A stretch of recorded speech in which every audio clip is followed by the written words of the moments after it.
Jim, you've spent your professional life as a psychologist. You've studied many types of psychology at the university level and on your own, and you've been very involved in Jungian psychology.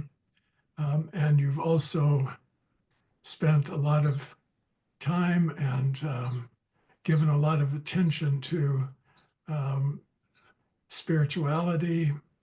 And in our discussions, we've tried to bring the two together, psychology and spirituality. Yes. Maybe you could share with us something about your journey, how you came to um, what you are now thinking, and how you're thinking about psychology, and what difference does it make for yourself, and what difference could it make for others who are interested in using psychology for the improvement of life on our planet? Great question, Murray. Great question. And indeed, it's a kind of naturally arising question based on not only my life, but your life, the work we're trying to do together. So here's what comes to mind. I've mentioned earlier Munch's Scream, which is a very famous painting, and the art historian said that he was man suffering with despair and that it was genetically wired. And my position, which I think underscores what psychology needs to address, is that all Munch did was look out the window. And I think we have to face today, everyone, but particularly psychologists, that things are pretty crazy out there, and that there really is a need for sanity or for some kind of more clear, more heartfelt framing of reality that would allow people to back off from this outrageous risk level. Like the doomsday clock has now been identified as 89 seconds before destruction. So we're talking about our species. And I'm thinking about psychology. Psychology needs to dive deeper, know more, do more. And perhaps physics gives us a good example. In the 1930s, theoretical physicists thought that the Milky Way galaxy was the only galaxy that existed, and it was also the further reaches of the universe. Here we are 100 so years later, and the progress is just unreal. We now know that that point of view is completely wrong, that there are at least 600 billion galaxies, possibly 2 trillion galaxies. And it's an immensely changed perspective, which has opened up a possibility of understanding a great deal more. And psychology needs to do that. Psychology needs to understand what is going on that's causing such callous and wanton destruction of our planet, and the lapse from heartfelt concern about other people. It seems that we are caught up in a world of egocentrism. And I mean that in a very special sense, not simply as a moral attitude, but as a mode of being in the world. There's something about the way that we develop our perspective about what reality is that winds up being much more egocentric than makes any sense at all when the lights are turned on. Now, we've talked about Dzogchen mind science and contemplative mind science as being science in the sense not necessarily using the Western scientific method, which is essentially useless in trying to understand the mind. I think I've mentioned before, it's a little like trying to tie your shoes on somebody else's feet.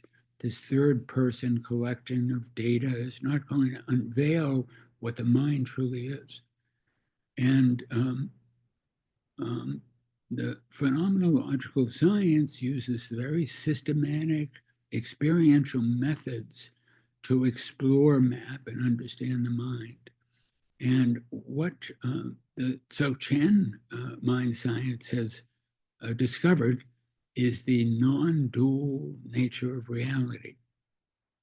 And in light of that discovery, our preoccupation with identity in time is seriously flawed because it drives us into egocentrism, which then drives us into a misunderstanding of who we truly are and actually of what reality is as well. There's something going on here. On occasion, we can intuit the depths in our heart, something very profound, very sacred, but it seems to be beyond our grasp to comprehend it, to understand it. And I think of your work, and I think of Jung's work with the principal preoccupation of making conscious what's unconscious. So I'd like to think of Dzogchen in a context of a methodology that allows us to make conscious what tends to be unconscious, in the sense that Swedenborg would have talked about, whereby he indicated there was a natural level of the mind, there was a spiritual level of the mind, and a celestial level, while only in the natural level we simply cannot be conscious of the deeper levels of the mind. The discovery of Dzogchen mind science, it gives us an opportunity to turn the lights on and become more conscious of both the spiritual and the celestial levels. Which brings up another thought. The theoretical physics journey from the 1930s to very recently included conflict between Einstein and Niels Bohr about what the nature of reality was. And Einstein, of course, was committed to the traditional vision of physics, which made him feel convinced that this could be understood in conventional terms if only the data was right. And the question was, how do we get the data? Whereas Bohr was saying mathematical equations, while invaluable, are not going to bring us to the conclusion of understanding what the nature of reality is. Now, this quandary and quantum information theory was tremendously advanced by what's known as the hippie physicists. And this was in the 1960s. And hippie physicists were physicists who had taken a good deal of LSD, and they had gone through the changes of mind that tend to be associated with that. And they put aside the admonition of just calculate and shut up, which seemed to have been the materialistic vision of physics' basic dictum. And lo and behold, they uncovered intuitively, and then truths that were associated with the deepest level of being able to appreciate quantum physicists, and then they could construct the experiments to demonstrate it. I don't want to mislead you or our watchers. Inherently, I'm not that interested in physics. What I'm interested in is how the knowledge and understanding of physics offers us a parallel in psychology that we can really become much more advanced in our understanding of the mind.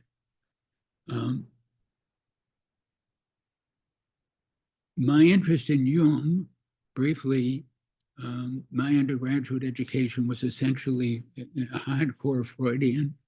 I think not at a level that Freud would agree with, but it was what the folks were making out of Freud's work. So there was a lot of discussion about impulse economics and the never-ending preoccupation with psychopathology and what needed to be done. And as you know, Freud, in truth, disavowed that way of looking at his work and said that it was his work, his preoccupations were vastly understood by scientists and physicians. So despite of his contentiousness with Jung and whatever they got caught in with each other, he did conceive of himself as an artist. And I had a sense that they were on the wrong track. So when I came time for graduate school, I aimed myself toward third force psychology, which is a basic humanistic vision. The lead horse for me was Abraham Maslow, and he would talk about peak experiences and the experience of being in peak experiences. So though that vision was very close to my experience with psychedelics, so I leaned in that direction and wound up having to study third force psychology, where I got my degree. I ultimately discovered that it was a great vision, but it became more almost like philosophy, because there was no traction that you could get in psychological life to get there, to understand the impediments in the way of having that deep, profound experience of being. And I stumbled on Jung's work and found in him very quickly he had a profound appetite for the sacred, and it came through in his work. While at the same time, he was a laborer in the minds of psychology. In other words, he did a lot of the work that was necessary to make sense of what was going on in the ordinary mind. What kind of, by ordinary, I mean the mind that's not illumined by any particular drugs or any even philosophical convictions, but simply as it was. And his discovery of complexes and his description of them, and especially his commitment to the idea that Gnosis and the numinous was central to his work and very important for dealing with other people's problems, not in the conventional sense, but that if one could have an experience of the numinous, then their psychological problems would begin to alleviate and open up to experiences of wisdom even. So I was drawn to this tremendously. And one of the things that it moved me into was a lot of many, many years of Jungian psychoanalysis with different analysts. At a certain point, I wound up feeling that there was Jung number one and Jung number two, and that distinction meant the world to me. And my experience of many Jungians was that they were highly invested in his Jung number one work for understandable reasons. It's eloquent, even though sometimes it seemed like he was a runaway train in his writing. He didn't stop for any red lights. He just kept moving on, and he never found a footnote that he could say he didn't love or like. And I understand that how shall we say that insider Jungians don't like these critiques that I offer. I would only ask that they accept that I'm a passionate admirer of Jung's work, and I think that his work is the deep end of the pool. However, as he noted himself, his work was a work in progress. It was not, I don't get that it was his desire that let's pour concrete on around this and say, that's it, we're done. And I don't think that we can continue to run variations of the relay race of his contributions. That he was very clear that he didn't want anybody imitating him when, as you and I have discussed, and if you've noted, when Wheelwright told him that there was going to be a creation of the Jungian Institute, he wasn't very happy about that or pleased. And I think, and he has said, in my view, clearly, that the risk would be that he would be imitated. and that his whole purpose was to inspire people to dive into their own hearts to see who they were. And if they were oriented toward working in psychology, that would be the sine qua non for being able to help other people dive into their hearts. And that if we didn't do that ourselves, it was unlikely that we would have a profound impact on others. So I'm very interested in the issue of gnosis and numinosity in Jung's work, and I think it's his personality number 2 that was his passion. Personality number 1, for whatever reason, seemed to be preoccupied with making sure that he had a functional, observable science persona. And in those days, in those times, it was apparently important to do that. But behind the curtain, he was what I regard as a theosopher. He was very interested in the perennial tradition. He was very interested in the works of people who were deeply involved in that. And he was preoccupied with things that most psychologists wouldn't, and psychiatrists wouldn't understand.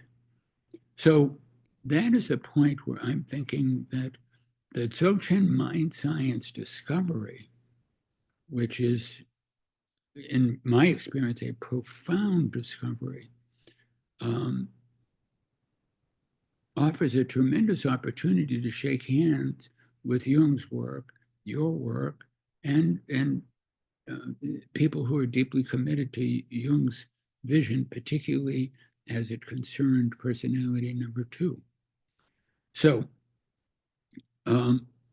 Dzogchen is a mind science that originally was associated with Tibetan Buddhism, and perhaps more importantly, but at least as importantly, with Tibetan Bön, Yungdrung Bön, which is the indigenous Tibetan tradition.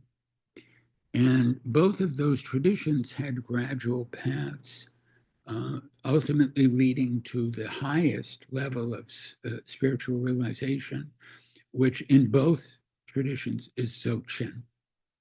And at certain levels, they're indistinguishable. And what has begun to happen is this knowledge is coming west, but it's coming west in a form that was better suited for Tibet.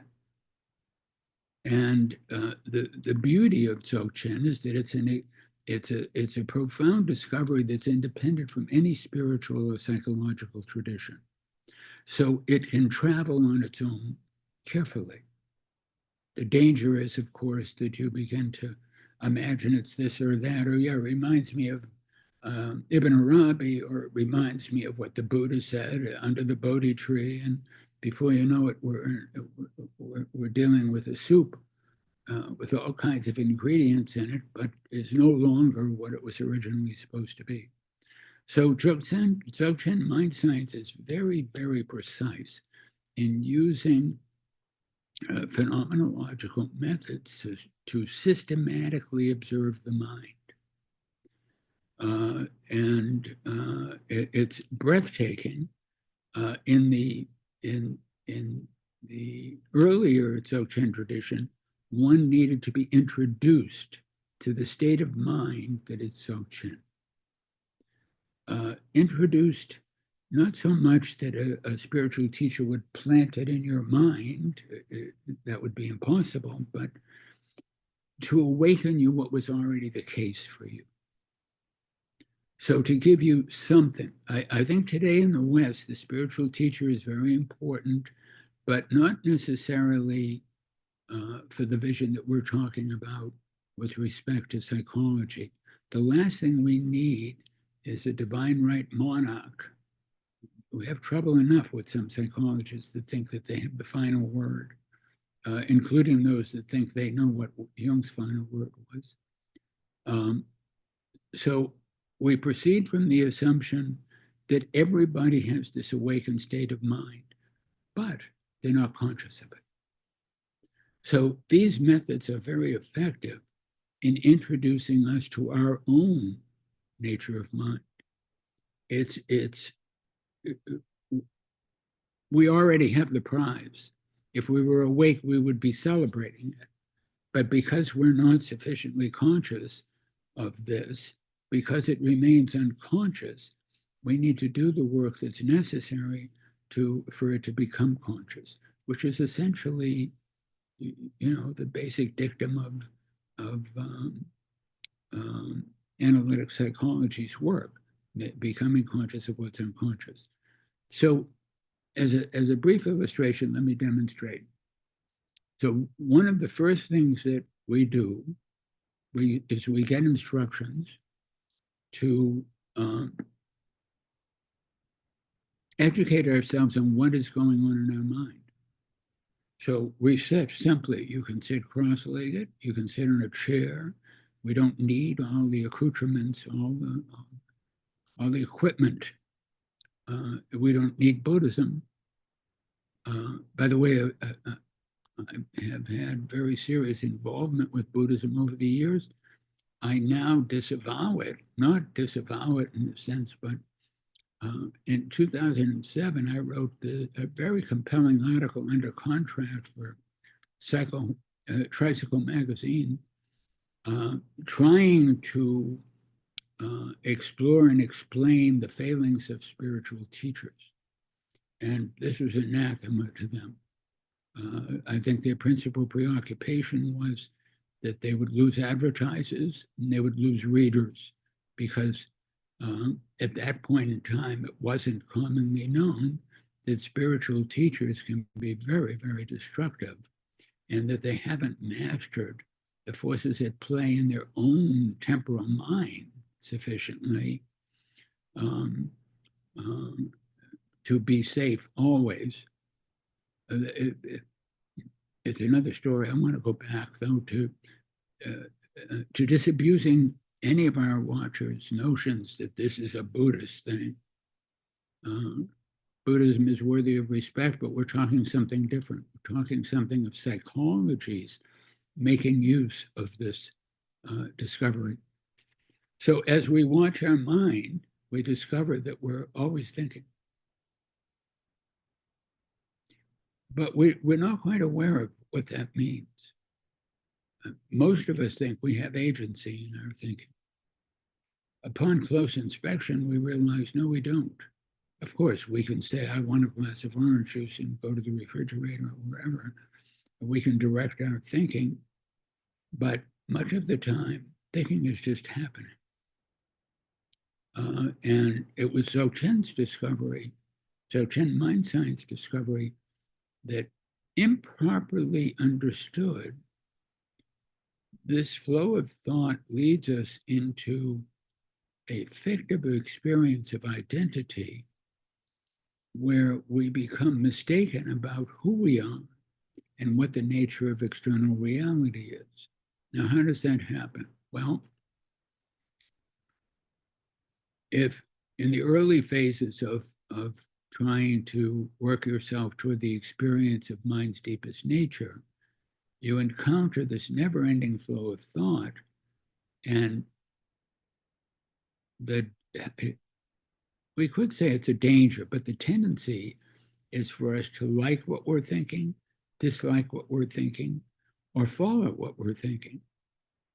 And what that inevitably does is that leads us into an experience of narrative and storyline in which we are the protagonist.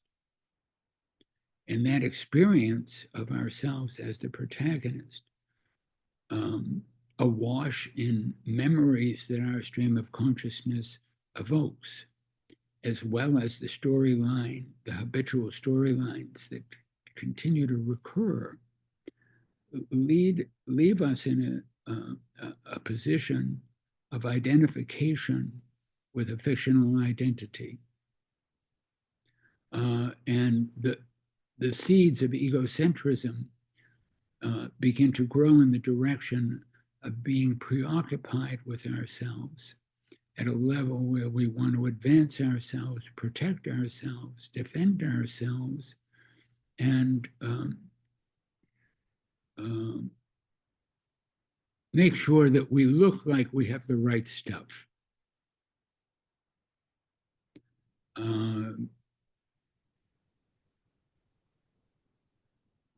I think, put briefly for the time being, it leaves us in a position where we're preoccupied with the trivialities of life. And that if we can learn how not to follow thinking, that what begins to open up is a much larger canvas. It's not easy at first, but gradually we can learn how to do this, is that we go from being the watcher, observing our mind, to the awareness that is beyond time. In other words, we begin to glimpse a deeper level of consciousness, a deeper level of awareness. The principal practice in Dzogchen is called contemplation, not in the traditional sense where the guy is leaning on his elbow while he's sitting on a rock, but contemplation is being in the so-called natural state, which is in mind's natural condition. We've used the symbol of the image of a retort with water and fine grains of sand, and if you stir it up, you can't really see the water. But if you let it settle, all of a sudden the water becomes clear and obvious. Similarly, if we can just find our way to letting our thoughts quiet down, not stopping them necessarily. This is not meditation. This is simply allowing the thoughts to settle down, where we don't follow them, where we don't reify our sense of Murray or Jim, where we don't consolidate this experience of identity that we really feel certain we are, but when we look for him, we can't find him. When you look carefully for Murray or Jim, where are you going to find them? It's a matter of thinking that allows you to remain convinced that that's who you are. So non-duality is awareness without a subject and object. So the subject, Jim, is observing his thoughts as an object. That's how it begins. I notice what my is the tendency of mind is to be in a stream of consciousness. Where do these thoughts come from? This is actually one of the queries in initial contemplation work. You're observing, you discover that you're always thinking. Then the question is, when I'm, where are my thoughts coming from before they arrive? Where are they when they arrive? And where do they go when they're gone? Those questions open up an increased intuitive possibility of capturing that they come, we could say the mystery, but they come from the nature of mind. They come from the dynamic nature of mind, which has no qualities or characteristics that you can describe. There's no way to describe it. It's ineffable. There's no words that can capture it. However, it manifests, and it manifests in thought. And when thought, if we follow thought, we're in time. If we don't follow thought, then we're in a consciousness that is beyond time. We're chronically being dragged into time or left in time by virtue of mistaking our flow of thought as something that confirms a solid identity, which is not there. The subject-object relation begins to weaken in a flash of intuitive insight. Suddenly, I'm no longer a subject. I'm not making an attempt to be on non-duality. This is often called the practice of non-meditation. I've got no agenda. I'm just sitting there. now. Now, the view of Dzogchen is that nothing is real except what's going on now. When you remember the past, it's now. When you get to the future that you're anticipating, it's now. So not that we should, say, oh, and therefore nothing matters or whatever, but that in this direct experience of non-dual consciousness, it's always now.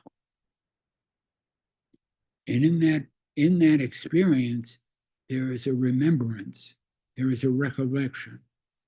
It's as if there's a reunion with something very deep in our being that we recognize. Not that we can put it in words and account for it, but there's a clear recognition. Once we have that experience, then we begin to lean in its direction. It's like if I introduce you to my friend Joe Schmidt, and the next time we were together, the three of us, I'd say Joe again, and you would gradually become familiar with, and then on your own, you would see Joe, how are you doing? You would remember him, recollect him. So part of the task is to become familiar with the state of mind. Sufficiently familiar that you're not saying, are you Joe? That there's a sense of clarity and conviction. Now, from the point of view of interfacing with temporal psychology, Jungian psychology in particular, your work on individuation in particular, these kinds of experiences increase consciousness. We begin to see a room in our house that we didn't know was there. Once that room is known and it's sufficiently illuminated, it can have a tremendously supportive role in the work of, for example, facing one's shadow, which is obviously critical to individuation in time, and to refining one's ear and eyes to see the deeper levels of one's being. So I see these as having tremendous potential for going together. I feel that the, how should we say, insider Jungians don't feel that. And they don't feel it for the same reason that the insider Dzogchen people don't feel it. It's essentially an egocentric protection. My invitation would be that people begin to explore and experiment with that, and we have a good old-fashioned search for knowledge together and ask, what are we discovering? Are we able to replicate this nature of mind discovery in a way that we can experience it directly? And if we talk about it, then perhaps we can discover some of the implications for reimagining psychology, revisioning psychology, not from ego's point of view. As we've discussed, the book has already been written, we'd have to rewrite it. There are some folks in the Jungian community that are interested in that, and there are some folks in the Dzogchen community that are interested in that. Because as profound as Dzogchen is, it hasn't made provisions for dealing with one's psychology in time, specifically. And I like they're very similar parallel errors. The Dzogchen people say, I know ultimate reality. Therefore, what do I need to be bothered with psychology? I've had screaming matches with people over this. No longer do I do that, but I used to. And this would be at retreats. And similarly, Jungians say, some Jungians, I already know that. I've done this, I've done that. We know Jung said this in Collected Works number whatever, in Aeon here. And it's just maddening, the reluctance. So that's why I think we need to keep very focused on Munch's scream, because it's for real reasons. Everybody's gone mad. This is not just some, the end of the Beatles song. There's a certain insanity that prevails today. So if we do a flash right now, let's imagine as a thought experiment, we're in Gaza. And there are some people who think they're Israeli soldiers and other people who think they're Palestinians. And I understand that this is just trying to make the point. They're killing the Palestinians. They're shooting children. They're shooting old people, as I understand it, as the reports have come. And this is horror beyond horror. This is Munch's scream. But it's not the only place that it's going on.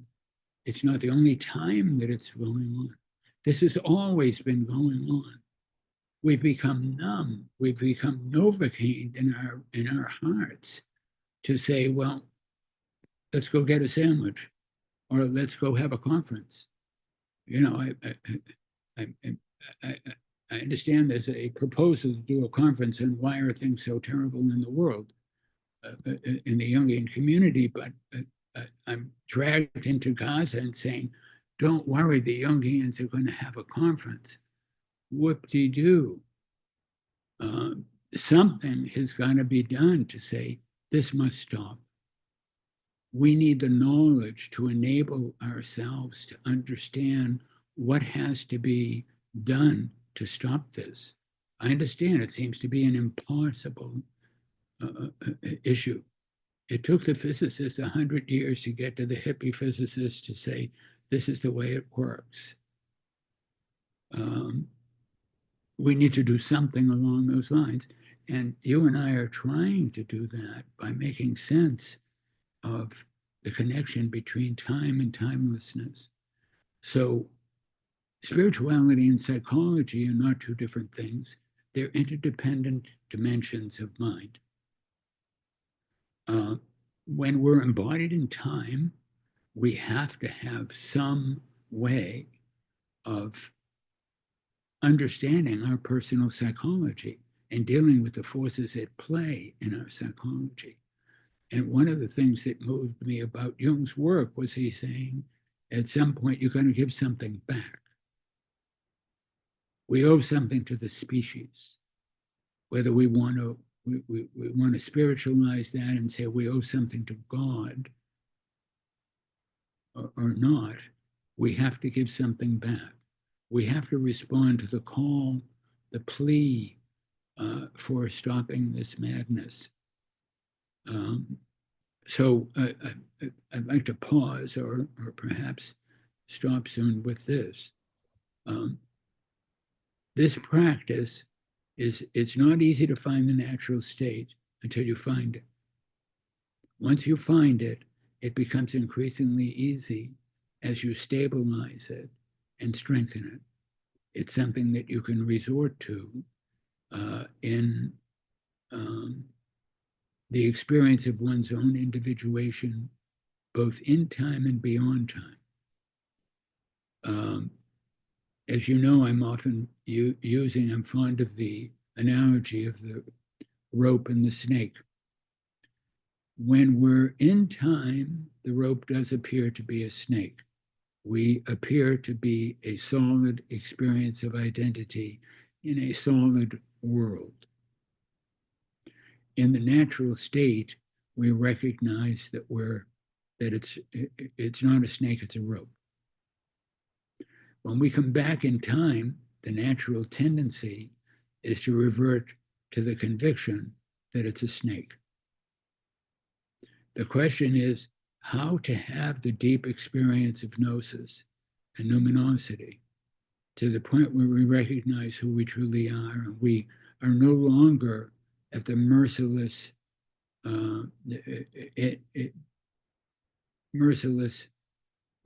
dark forces of egocentrism. But we can understand that it's not, there are deeper levels to who we are and to what we are. And those levels call to us to try and stop this madness, stop this suffering. The work, however, includes, one, we've got to experience this in fact, not in theory, not in concept. That is, we've got to experience, we could say, for the sake of discussion in the moment, the self, capital S. The self is Unus Mundus. The self is ultimate reality, as a ground of being. Not maybe, but definitely. We've got to experience that. It's a rope. Then we come back into time, and we're obviously under pressure, under we could say, the gravitational pull into feeling that it's a snake. We've got to know, how do we remember that it's a rope that appears to be a snake? Appearance is not reality. But if we have no deeper connection to what is, then appearance seems to be reality, which is the fundamental error.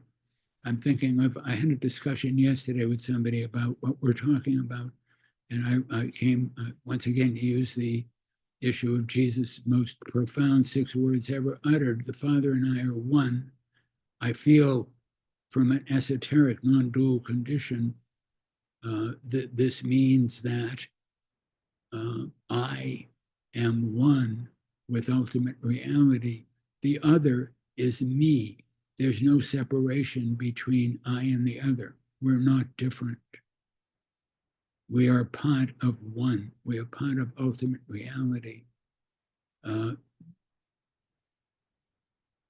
power of that experience and conviction makes it almost impossible to want to stick a knife in the other's heart, because they come from a different nation state than we do. You want to say something here, Murray, or a question? Well, I think you've laid it out very well, Jim, and really underlined the importance of the experience. I think that is the essential factor that will change psychology, the experience of the numinous or the unus mundus. Otherwise, they're just concepts and words. So I think I think you've given a very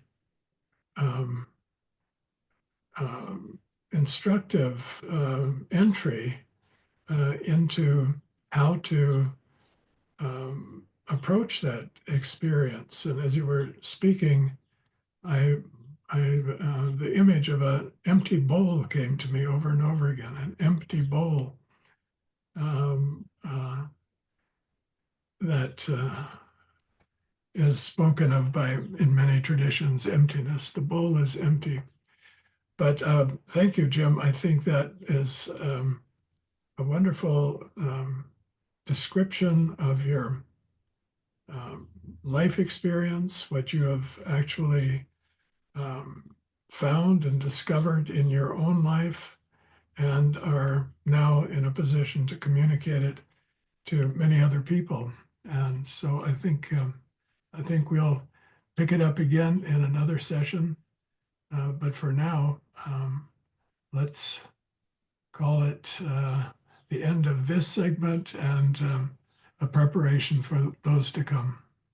Sounds good, Murray, and thank you for the question. And perhaps, hopefully, folks will have some interest in this, and we can include them in our discussion ongoing.